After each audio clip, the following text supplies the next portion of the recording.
5 seconds. Start. நண்பர்களே, நாட்டில் இன்று உள்ள முக்கியமான பிரச்சனைக்கு ஒரு நல்ல தீர்வு காண என்னை அழைத்து கைத்தறி விழாவில் பங்கு பெற செய்ததற்கு நன்றியினை தெரிவித்துக் கொள்கிறேன். கைத்தறி என்று நான் சொல்லும்போது அது லட்சக்கணக்கான குடும்பங்களின் வாழ்க்கையை, அவர்களின் எதிர்காலத்தை உள்ளடக்கியது ஆகும். கைத்தறி நெசவாளர்களுக்கு நிம்மதி ஏற்படவும் அவர்களுடைய சிக்கல்களை தீர்க்கவும் இத்தகைய கண்காட்சிகள் நடைபெறுகின்றன. கைத்தறி தொழிலில் ஈடுபட்டுள்ளவர்கள் வாழ்வாங்கு வாழ மக்கள் அனைவரும் ஆதரவு அளித்திட வேண்டும். கைத்தறி தொழிலில் ஈடுபட்டுள்ளவர்கள் எத்தகைய தியாகங்களை செய்கிறார்கள் என்பதையும் நாம் எண்ணி பார்க்க மறந்துவிடக்கூடாது. வெளிநாட்டினரும் நமது நாட்டில் இருப்பவர்களும் கைத்தறி துணிகளை வாங்கி நெசவாளர் பெருங்குடி மக்களுக்கு ஆதரவு அளித்து வருகின்றனர்.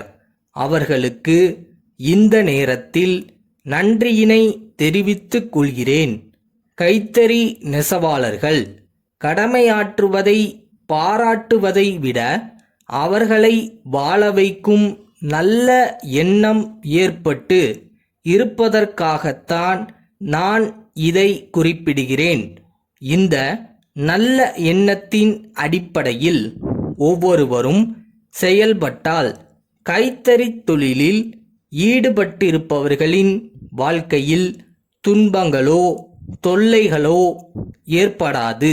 கைத்தறி நெசவாளர்கள் மச்சு வீட்டில் வாழ முடியாவிட்டாலும் குச்சு வீட்டிலாவது அவர்களை வாழ வைக்க வேண்டாமா? அவர்கள் துணிகளை நெய்யும்போது ஒரு இலை அறுந்துவிட்டாலும் அதை சரிப்படுத்த எவ்வளவு கஷ்டப்படுகிறார்கள் என்பது நேரில் பார்ப்பவர்களுக்குத்தான் தெரியும். அப்படி கஷ்டப்பட்டு உருவாகுகிற துணிகளை நாம் வாங்கி ஆதரவு அளிப்பது நம் கடமை ஆகும். துணி வாங்க நாம் கொடுக்கிற பணத்தால் பயன் அடைபவர்கள் யார் என்பதை நாம் எண்ணி பார்க்க வேண்டும். சுதந்திர போராட்ட காலத்தில் மகாத்மா காந்தி ஒரு தத்துவத்தை சொன்னார்.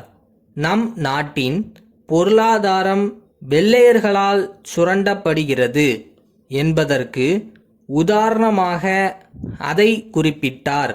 அதாவது அவர்கள் நமது நாட்டில் உற்பத்தியாகும் பஞ்சை வெளிநாட்டிற்கு எடுத்து சென்று அங்கே ஆலைகளில் நூற்று துணியாக்கி திரும்ப நமது நாட்டிற்கு துணியை கொண்டு வந்து நம்மிடமே விற்று கொள்ளை லாபம் சம்பாதிக்கிறார்கள். ஆகையால் நாமே பஞ்சை நூலாக்கி கைத்தறி மூலம் துணி நெய்து ஆடை தயாரித்துக் கொள்வோம் என்ற தத்துவத்தை மக்களுக்கு எடுத்துரைத்தார். அமரர் பேரறிஞர் அண்ணா அவர்களும் கைத்தறி தொழிலுக்கு முன்னுரிமை அளித்தார்கள் என்பதோடு கைத்தறி நெசவாளர்களுக்கு வாழ்வு அளிக்க வேண்டும் என்பதில் தீவிரம் காட்டினார்கள் என்பதை சுட்டிக்காட்ட விரும்புகிறேன். நாம் தர்மம் செய்கிறோம் என்றால் அந்த தர்மம் எதற்கு பயன்படுகிறது என்பதை பார்க்க வேண்டும். ஒரு பள்ளி மாணவனுக்கு படிப்பதற்கு பணம் கொடுத்து உதவுகிறோம் என்றால் அது தர்மம். அந்த மாணவன் படித்து பட்டம் பெற்று தன்னை போல பலரை உருவாக்க காரணமாக இருப்பான். நாம் செய்கிற தர்மம் எதற்கு பயன்படுகிறது என்று பார்க்க வேண்டியது மிக அவசியம். நாம் கொடுக்கிற காசில் கள்ளக்கோல் வாங்கினால் அது தர்மம் அல்ல. கருவூல கணக்கு இயக்குனர், சென்னை அவர்கள் செயலாளர், நிதித்துறை, சென்னை அவர்களுக்கு எழுதும் கடிதம். ஐயா, சார் நிலை பணியாளர்களுக்கான கணக்கு தேர்வுக்கான பயிற்சி வகுப்புகள் வரும் மே மாதம் 1 தேதி ஆரம்பிக்கப்படும். ஆதலால் இம்மாதம் 1 வாரத்திற்குள் உங்கள் துறையிலிருந்து அவ்வகுப்புகளில் சேர விரும்புவோருடைய பட்டியலையும் மனுக்களையும் சென்னை சம்பள கணக்காயருக்கு அனுப்பி வைக்குமாறு கேட்டுக்கொள்கிறேன். வகுப்புகளுக்கு வருகை தருவது கட்டாயம் என்று வகுப்பில் சேர விரும்புவோருக்கு தெரிவிக்க வேண்டும். வகுப்புகளுக்கு வராதவர்கள் மீது ஒழுங்கு நடவடிக்கை எடுக்கப்படும் என்றும் அவர்களுக்கு தெரிவிக்கப்பட வேண்டும். இத்துடன் கொடுக்கப்பட்டுள்ள இடங்களில் எந்த இடத்தில் நடக்கும் வகுப்பில் சேர விரும்புகிறார்கள் என்பதும் குறிப்பிடப்பட வேண்டும். உங்கள் துறையிலிருந்து அனுப்பப்படும் மனுக்கள் எல்லாவற்றையும் ஒன்றாக சேர்த்து அனுப்பவும்.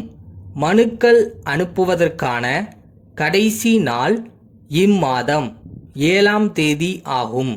வகுப்புகள் ஆரம்பிக்கப்படும் என்பதற்கான சரியான தேதி பின் சென்னை சம்பள கணக்காய்வாளரால் மனுதாரர்களுக்கு தெரிவிக்கப்படும். தங்கள் நம்பிக்கையுள்ள